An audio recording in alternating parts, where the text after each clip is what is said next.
दुख, पीड़ा और कष्ट ऐसे शब्द हैं जो हर मानव के जीवन में हैं। अरे मानव छोड़ो, हमारे प्रभु श्री कृष्ण जी भी इनसे नहीं बच पाए।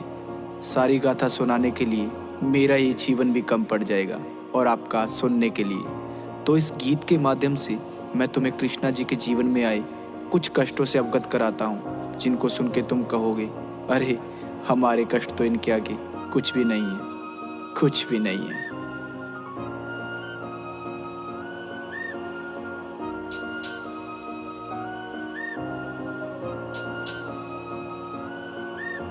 घर कष्ट तुम्हें बतलाने बैठा, सुनते सुनते रो दोगे। और सच्चे हिंदू हो तो सुन लो, अपना यापा खो दोगे। मैं एक एक इतिहास का पन्ना खोज के सामने रख दूंगा। पहले तुम मेरी बातें सुनो, फिर तुम्हें भी कहने का हक दूंगा। अरे कृष्णा जी के दुख तो उनके जन्म से पहले शुरू हुए। वो पृथ्वी पर कष्टों से गिर के गीता ज्ञान के गुरु हुए। तुम तुच्छ मानव हो, कष्ट तुम्हारे उनके आगे फीके हैं। भाई गौर से सुनना, एक एक मैंने शब्द सोच के लिखे हैं। आपके माता पिता को कोई गाली भी दे देता है तो उसका गला पकड़ लेते हो, और वहां तो उनके माता पिता को जेल में डाला गया था। माँ देवकी और श्री वासुदेव को काल कोठरी में डाल दिया। तुम सोच सको ना कंस ने कैसा जेल में उनका हाल किया। अरे जन्म से पहले कंस ने उनके 6 भाई मार दिए। उनकी माता को कैद रखा और पिता के अस्त्र उतार दिए। अरे जन्म भी जिसका जेल में हो वो कितना भाग्यशाली है। उस नन्हे से बालक के ऊपर विपदा आने वाली है। कृष्णा के रक्त के प्यासे उनके माँ बाप कंस उड़ीक में। उस मूर्ख को अब कौन बताए,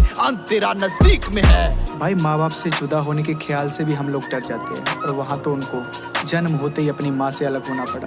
जब कान्हा जी का जन्म हुआ तो वक्त ही मानो थम गया। वहाँ एक एक जो सैनिक था वो बर्फ की भांति जम गया। वसुदेव के बंधन टूट गए, वो सज्ज थे गोकुल जाने को। उनकी माता के पास समय न एक भी आंसू बहाने को। माता कान्हा को पास में रखती, कंस के हाथों मर जाते। पर गोकुल छोड़ के आने के लिए पिता के हाथ भी डर जाते। पर उनको मन समझाना पड़ा, कृष्णा को छोड़ के आना पड़ा। अभी जी भर के माँ देख न पाई, पुत्र को दूर ले जाना पड़ा। माता पिता से जुदा होने का अभी दुख भूले ही थे कि कंस ने उनको मारने के लिए राक्षस भेजने शुरू किए। कान्हा को मरवाने के लिए माया जाल बिछाया था। पूतना थी आई तो कभी बकासुर भी आया था। किंतु नन्हे से कृष्णा को मार नहीं कोई पाया था। नागकालिया को यमुना से कृष्णा ने भगाया था। गोवर्धन पर्वत की पूजा की तो इंद्र रूठ गए। उसने आके अहंकार में रौद्र रूप दिखाया था। मूसलाधार वर्षा करके सब पे कहर बिठाया था। इंद्र के प्रकोप से फिर कान्हा ने बचाया था। गोवर्धन पर्वत को अपनी उंगली पे उठाया था। गोवर्धन पर्वत को अपनी उंगली पे उठाया था। कृष्णा जी के जीवन में आए कष्टों की कोई गिनती नहीं है, पर फिर भी उन्होंने हंस के कर्म किए और किसी को सुनाया भी नहीं। जिस माँ ने जन्म दिया उससे पालपन में दूर हुए। जिसने पाला पोसा उसको छोड़ने पर मजबूर हुए। प्रेम राधा को किया तो प्यार ना हो पाया। प्रभु के मन में था जो कोई समझ न पाया। वो 11 साल के थे जब कंस को हराया। और जाके मथुरा में धर्म फिर से फैलाया। 14 साल कैद में थे, माता पिता को छुड़ाया। और रोते रोते उनको अपने गले से लगाया। प्रेम तो कृष्णा ने राधा से ही किया था, किंतु उनको 8 शादियां करनी पड़ी। सुनिए उसके पीछे की कहानी। माता रुक्मणी ने कृष्णा जी को मन ही मन स्वीकारा। जबरन शादी हो रही थी, कृष्णा को पुकारा। बोली कृष्णा, या तो मुझे अपनी पत्नी बनाओ, या फिर आके मेरी लाश को अग्नि दे जाओ। प्रभु हुए थे विवश, उनको शादी रोकने जाना पड़ा। शिशुपाल के मंडप से रुक्मणी को भगाना पड़ा। अर्जुन को था सारथी बनाया, रुक्मी को हराया। महाभारत के युद्ध में खुद को सारथी उनका बनाया। तो ऐसे हुई थी कृष्णा जी की पहली शादी। बाकी विवाह का वर्णन आगे सुनिए। मणि चोरी का आरोप श्री कृष्ण पर लगाया। मणि वापस लाने खातिर जामवंत को हराया। जब हारे उनको राम दर्शन हुए कृष्णा में। भूल को स्वीकार हाथ पुत्री का थमाया। नाम था जामवती, उससे ब्याह भी रचाया। आए लेके द्वारका में रानी भी बनाया। उसे लेके आए द्वारका में रानी भी बनाया। मणि चोरी का आरोप लगा, उसे लेने के लिए गए तो शादी होगी। उसे लौटाने गए तब भी एक शादी हुई थी। मणि सत्राजित को सौंपी तो वो हुआ था शर्मिंदा। बोला माफ करना प्रभु मैंने की थी आपकी निंदा, मेरी भूल को सुधारने का मौका दे दो नाथ। मेरी सत्यभामा पुत्री इसका थाम लीजिए हाथ। ऐसे तीजी हुई शादी सत्यभामा को स्वीकारा, तीजी हुई शादी सत्यभामा को स्वीकारा। 3 शादियों के बाद उनको अन्य 5 शादियां करनी पड़ी। उनके नाम और वो शादियां कैसे हुई आगे सुनिए। सूर्य पुत्री कालिंदी ने कड़ी की तपस्या, उनको कृष्णा से ही करनी शादी किंतु बड़ी समस्या। फिर कान्हा ने स्वीकारा उनको, वन में ही जाके उनको पत्नी था बनाया रखा द्वारका में आके। मित्रविंदा को उज्जैन से स्वयंवर में बरलाए, ऐसे लक्ष्मण सत्यभद्रा सबको कृष्णा थे अपनाए।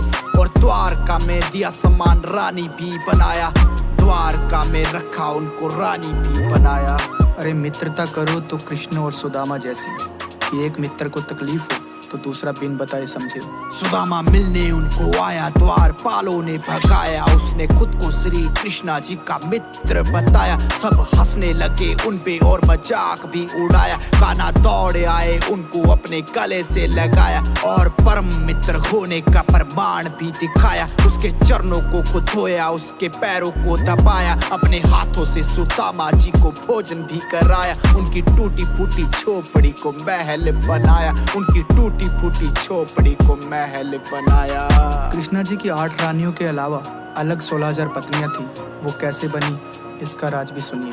16,000 कन्या कैद में थी, उनको था छुड़ाया, नरकासुर को भी मारा, सबको उनके घर पहुंचाया। इतने साल किसके साथ में थी सबने प्रश्न उठाया, और किसी भी कन्या को ना था किसी ने अपनाया। तब दुखी होके लौटी कन्या कृष्णा जी के पास, बोली प्रभु हमको जिंदा रख लो, तुम हो अंतिम आस। सबके मान को बचाने खातिर उनसे प्यार रचाया और द्वारका में लाए अधिकार भी दिलाया, द्वारका में लाए अधिकार भी दिलाया। क्या हो अगर आपको कोई एक गाली दे, आप उसकी गर्दन पकड़ लोगे ना? लेकिन कान्हा जी को शिशुपाल ने 100 गालियां दी थी। द्रौपदी की लाज रखी, उसके मान को बचाया, भरी सभा में हो रहे वस्त्र हरण से बचाया। फिर स्त्री मर्यादा खातिर धर्म युद्ध रचाया। अर्जुन हुए जो भयभीत, उसको गीता ज्ञान सुनाया, तब जाके उसको अपना यथा रूप भी दिखाया। उसके हाथों सब पापियों का नाश भी कराया। देके श्राप अश्वत्थामा को फिर अमर भी बनाया। अपना नाम देके बर्बरीक को खाटू श्याम बनाया, नाम देके बर्बरीक को खाटू श्याम बनाया। अपने ही वंश का अंत होते उन्होंने अपनी आंखों से देखा था, तो सोचिए इससे बड़ी पीड़ा उनके लिए क्या ही होगी।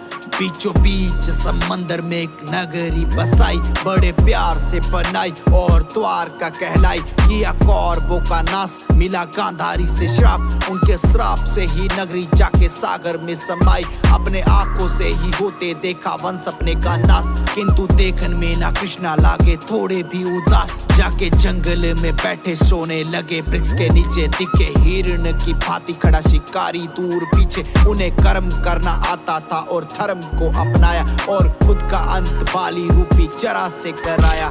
शिकारी से करवाया, बाली से करवाया, जरा से करवाया, हाँ जी जरा से करवाया। बाली को त्रेता युग में श्री राम ने छुप कर तीर मारा था, तो द्वापर युग में उसी बाली का जन्म एक शिकारी के रूप में हुआ। जो कर्म किए हैं उनका फल भुगतना पड़ता है, चाहे इस जन्म में नहीं तो अगले जन्म में ही सही। वो दूसरों को धर्म का ज्ञान देते थे, तो खुद के लिए कैसे नया नियम बनाते। दुख झेले, पीड़ा झेली, फिर भी अपने कर्म किए। ऐसे ही नहीं वो कृष्णा कहलाते, ऐसे ही नहीं वो कृष्णा कहलाते।